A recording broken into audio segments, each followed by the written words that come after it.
Halo, bertemu dengan saya Hajan Hidayat. Mahasiswa sekalian, pada video kali ini kita akan mendiskusikan sebuah topik penting di dalam organisasi, yaitu mengelola resistensi terhadap perubahan.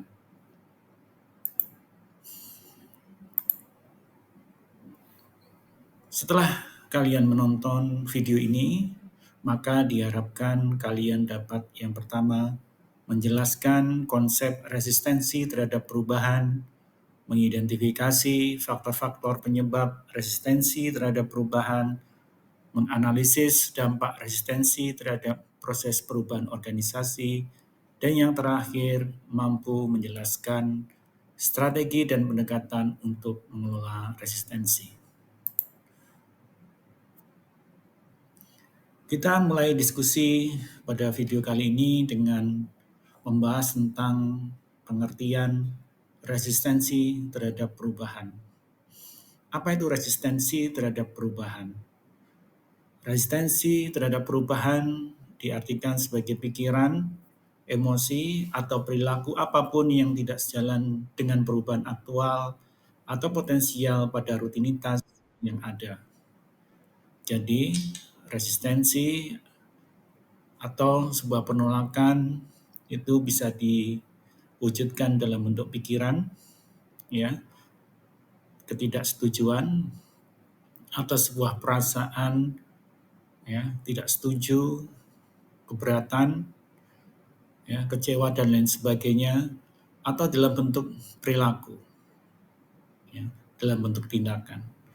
Nah, kemudian perubahan yang terjadi bisa bersifat aktual, ya, perubahan tersebut betul-betul sedang terjadi di dalam organisasi, atau perubahan yang akan terjadi atau direncanakan dalam sebuah organisasi. Nah, kemudian bagaimana dengan bentuk perilaku resistensi terhadap perubahan tersebut? Berbagai macam bentuk perilaku yang bisa ditunjukkan oleh karyawan atau pegawai dalam sebuah organisasi. Yang pertama bisa dalam bentuk mengeluh, kemudian memperlambat pekerjaan. Jadi misalkan pekerjaan yang bisa diselesaikan dalam waktu beberapa jam, tapi karena dia resisten, pekerjaan tersebut diselesaikan dalam waktu satu hari atau lebih. Kemudian resistensi bisa terjadi dalam bentuk mengajari orang lain untuk menolak terhadap perubahan tersebut. Jadi tidak hanya dia yang tidak setuju, tapi kemudian dia juga mengajak orang lain untuk menolak terhadap perubahan yang terjadi. Berikutnya adalah membuat kesalahan yang disengaja. Jadi perlu dipahami bahwa kesalahan-kesalahan yang terjadi yang dilakukan oleh karyawan itu barangkali bukan disebabkan oleh karena dia tidak paham dalam mengerjakan pekerjaannya, tetapi bisa saja itu adalah bentuk dari resistensi terhadap perubahan yang dilakukan oleh organisasi. Berikutnya, bentuk perilaku resistensi terhadap perubahan bisa diwujudkan dalam bentuk atau perilaku tidak belajar. Ya, dia tidak mau mempelajari sesuatu yang baru, sistem yang baru, ya, tata cara yang baru. Kemudian bentuk resistensi bisa bekerja sama dengan orang lain untuk menolak, ya. Kemudian bisa menjauh dari pekerjaan pada waktu-waktu penting, ya, jadi dia tidak hadir, dia tidak ada di tempat ketika pekerjaan, ya, itu kemudian dilaksanakan. Dan yang terakhir adalah bisa dalam bentuk sabotase atau tindakan-tindakan untuk merusak, misalkan tindakan-tindakan untuk menghambat, ya, untuk menunjukkan bahwa dia resisten terhadap perubahan yang terjadi. Nah, kemudian bagaimana dengan adanya resistensi terhadap perubahan? Bagaimana dampaknya? Resistensi terhadap perubahan bisa menimbulkan dampak negatif, ya, seperti keterlambatan perubahan. Jadi manajemen perubahan, jadwal perubahan yang sudah ditetapkan oleh organisasi atau perusahaan itu bisa terlambat karena adanya resistensi dari karyawan atau pegawai. Penurunan produktivitas, ya, karena adanya sikap menolak, menunda-nunda pekerjaan, sengaja membuat kesalahan sehingga terjadi penurunan produktivitas. Terjadinya konflik, ya, bisa dan sering kali terjadi konflik ya antara pegawai atau karyawan dengan manajemen karena karyawan tidak setuju dengan perubahan yang terjadi dan meningkatnya biaya setelah waktu implementasi. Nah, itu adalah dampak negatif yang bisa ditimbulkan oleh resistensi terhadap perubahan. Kemudian ternyata resistensi itu bisa memunculkan dampak yang positif, yaitu memberikan masukan yang berharga, yaitu dengan resisten, dengan opini, pegawai dan karyawan bisa memberikan masukan yang berharga bagi organisasi. Memperbaiki komunikasi ya, dengan resistensi, dengan mengajukan pendapat, ya, mengajukan opini, maka itu akan terjadi komunikasi dua arah antara organisasi dan karyawan. Meningkatkan partisipasi dan memperkuat komitmen terhadap organisasi.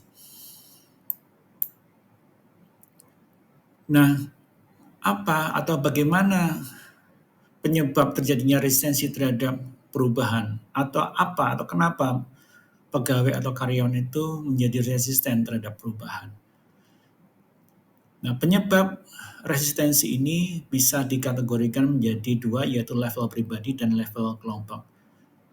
Level pribadi, penyebab resistensi karena adanya perubahan yang dapat membangkitkan kecemasan yang cukup besar untuk kemudian melepaskan yang diketahui dan bergerak ke masa depan yang tidak pasti.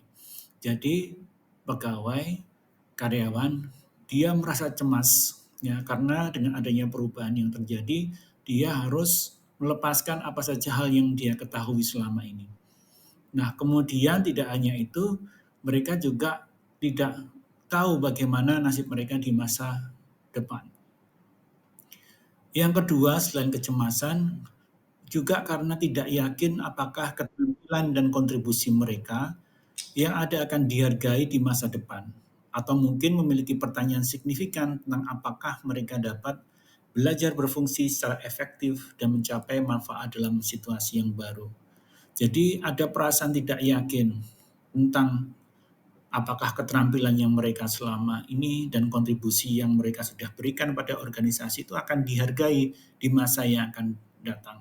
Jangan-jangan keterampilan mereka atau kontribusi yang mereka sudah berikan itu tidak dihargai di masa yang akan datang. Ya. Dan kemudian juga mereka tidak yakin apakah mereka itu bisa dengan adanya perubahan nantinya mereka itu akan bisa berfungsi secara efektif dan mencapai manfaat yang mereka harapkan. Nah, itu adalah penyebab resistensi terhadap perubahan di level pribadi. Nah, kemudian bagaimana dengan di level organisasi?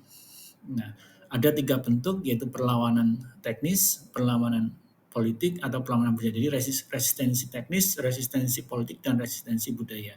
Apa itu resistensi teknis? Berasal dari kebiasaan mengikuti prosedur umum dan pertimbangan biaya yang ada yang diinvestasikan dalam status quo. Ya. Jadi karyawan-karyawan ini merasa bahwa mereka sudah terbiasa dengan prosedur yang sudah mereka lakukan dan juga berinvestasi dengan prosedur-prosedur yang sudah mereka lakukan itu. Ya. Sementara kalau politik, ketika perubahan mengancam pemangku kepentingan yang kuat. Jadi seperti eksekusi puncak atau personal staff atau mempertanyakan keputusan para pemimpin di masa yang lalu. Jadi resistensi politik ini ketika itu bisa mengancam posisi-posisi tertentu. Ya. Dan yang terakhir adalah resistensi budaya, mengambil bentuk sistem dan prosedur yang mengendalikan status quo, mempromosikan kesesuaian dengan nilai dan norma dan asumsi yang ada tentang bagaimana hal-hal harus beroperasi. Jadi perubahan budaya bisa saja perubahan organisasi kemudian bisa menyebabkan perbedaan atau benturan budaya ya tentang hal-hal apa yang mereka yakini dan mereka harus mengubah hal-hal yang diyakini tersebut, ya bagaimana dengan cara bekerja, bagaimana mereka bersikap, bagaimana mereka bertindak, ya bisa terjadi benturan budaya. Nah, bagaimana strategi untuk mengatasi resistensi terhadap perubahan? Ada 3 hal atau 3 strategi yang bisa dilakukan oleh organisasi untuk mengatasi resistensi atau sikap penolakan terhadap perubahan. Yang pertama adalah empati dan dukungan. Apa itu empati? Empati itu adalah kemampuan untuk ikut memposisikan diri dengan posisi karyawan atau pegawai, ya. Kemudian juga dukungan. Jadi manajer, pimpinan organisasi dalam hal ini itu harus memposisikan diri untuk kemudian bisa menempatkan dirinya kenapa kemudian karyawan itu memiliki pandangan resisten terhadap perubahan yang terjadi. Nah, kemudian pemimpin juga harus memberikan dukungan atas proses perubahan yang terjadi. Ketika ada pegawai atau karyawan yang mengalami kesulitan atau memiliki hambatan terhadap proses perubahan, maka pemimpin harus siap memberikan dukungan. Sehingga kemudian karyawan bisa lebih percaya diri, memiliki kemampuan untuk berubah. Komunikasi. Setiap proses perubahan harus dikomunikasikan dengan baik, dengan jelas, ya apa yang menjadi tujuan, bagaimana proses itu dilakukan, siapa saja yang terlibat, bagaimana itu kemudian dilaksanakan, ya efek atau dampaknya apa yang akan dirasakan oleh organisasi itu harus dikomunikasi dengan jelas oleh pimpinan dalam organisasi. Dan yang terpenting, yang terakhir adalah partisipasi dan keterlibatan. Ya, untuk agar perubahan organisasi itu berjalan dengan sukses, perlu partisipasi dan keterlibatan eh, karyawan atau pegawai yang merupakan bagian dari organisasi. Dengan melibatkan mereka berpartisipasi dan terlibat, maka proses perubahan itu akan berjalan dengan baik dan lancar. Mereka akan merasa dihargai, mereka akan merasa dipercaya sebagai bagian dari proses perubahan yang terjadi. Maka partisipasi dan keterlibatan merupakan hal yang sangat penting. Demikian, mahasiswa sekalian, diskusi kita tentang resistensi, perubahan dalam organisasi, bagaimana kita mengelolanya, bagaimana kita menangani resistensi itu dalam organisasi dengan baik.